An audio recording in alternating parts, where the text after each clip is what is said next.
Buenas tardes. Considero que programar es una habilidad básica y necesaria en este mundo actual, sobre todo, por ejemplo, en el ámbito científico. En particular, me he dado cuenta que con la programación uno puede hacerse la vida mucho más fácil. Al inicio, pues uno empieza viendo la programación como algo que es un poco alejado de la realidad, pero eso está muy lejos. Cuando uno empieza a conocer realmente en qué consiste la programación, uno empieza a darse cuenta que empiezan a haber herramientas que le permiten a uno facilitarse la vida, que es el objetivo final. Puede ser tan sencillo como empezar a usar un calendario o utilizar una hoja de Excel para manejar el presupuesto. Eh, Esos son usos del computador, usos de la tecnología que le permiten hacer a uno la vida más fácil.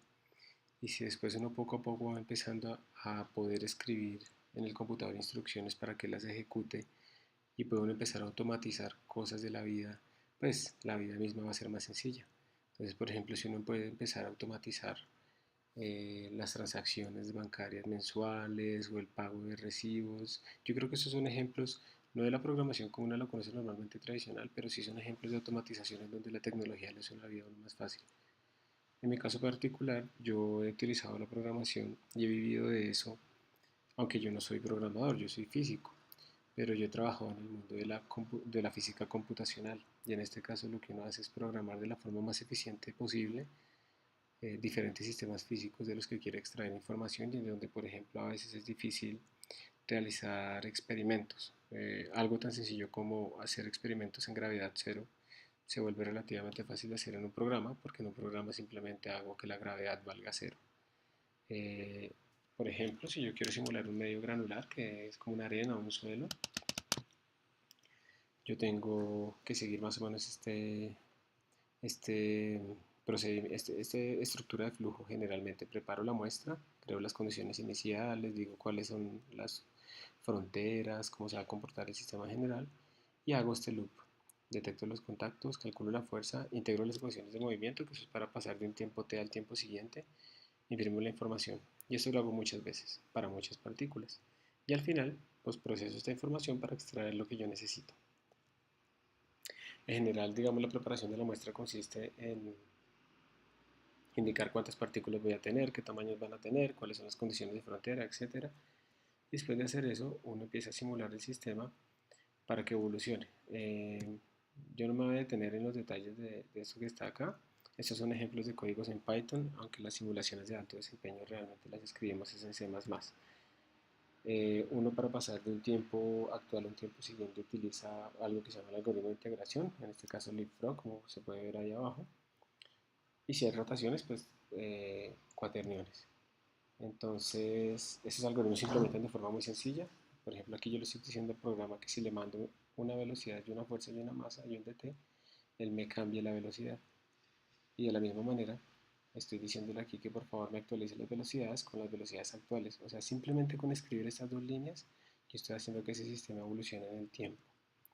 Entonces, cuando uno va a calcular esas fuerzas, las fuerzas pueden tener todas estas expresiones que ustedes ven acá, pero lo importante es que uno pues está simulando diferentes efectos. Por ejemplo, aquí arriba a la izquierda uno tiene repulsión con el suelo y efecto elástico. Entonces simplemente con colocar esta fuerza que tengo acá, yo tengo algo elástico que lo hace rebotar y algo que le hace perder energía. Cuando le pongo estas dos líneas, estos dos términos a mi computador, él es capaz de simular una partícula que está rebotando y perdiendo energía con el suelo. Yo también puedo añadir fricción para hacer retros como este. Puedo añadir torsión para que la partícula también amortigue este rozamiento. Y al final puedo mezclarlo todo, torsión, rotación, etcétera. Y pues eso es lo que uno al final busca, que esos sistemas se comporten de una manera natural como uno lo ve. Después de hacer una simulación completa, uno puede llegar a obtener ese tipo de datos en donde ya tiene todo un sistema evolucionado, uno puede empezar a graficar dependiendo de la altura de las partículas o la velocidad, empezar a extraer información, en este caso de cómo son los volúmenes por partícula y cosas de ese estilo. Entonces realmente la programación en mi caso ha sido una tercera rama de la física que me ha permitido complementar tanto los modelos teóricos como los experimentales y poder sacar mucha más información y entender mucho mejor los sistemas que estoy estudiando y en los que estoy interesado. Por lo tanto, se ha vuelto una herramienta de vida, de trabajo, y eso se ha extendido a otras cosas. Entonces, por ejemplo, en el celular, Uno puede también automatizar diferentes tareas que le hagan la vida más fácil. Programas como Tasker le permiten a uno decir si bajo cierta condición que debe hacer. Entonces yo lo utilizo, por ejemplo, para cosas tan tontas como poner, cuando conecto los audífonos, cambiar una aplicación. Pero en general yo he visto que a las personas les servirá mucho programar porque en general la programación le ayuda a uno a estructurar el pensamiento. Uno aprende, como decían también en el video, y en lo que estoy completamente de acuerdo, aprende a tomar los problemas y dividirlos en problemas más pequeños.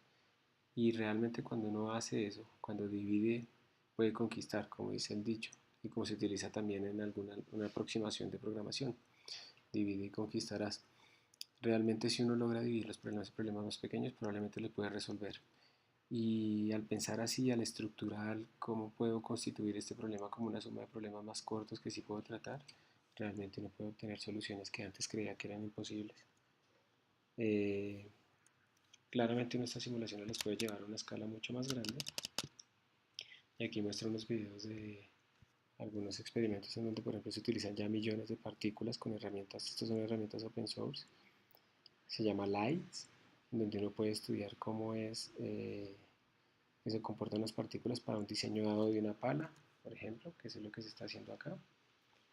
O también uno puede ver qué pasa cómo se mezclan partículas de diferente tamaño en función de la velocidad para un mil de estos, que es una pregunta importante en la industria.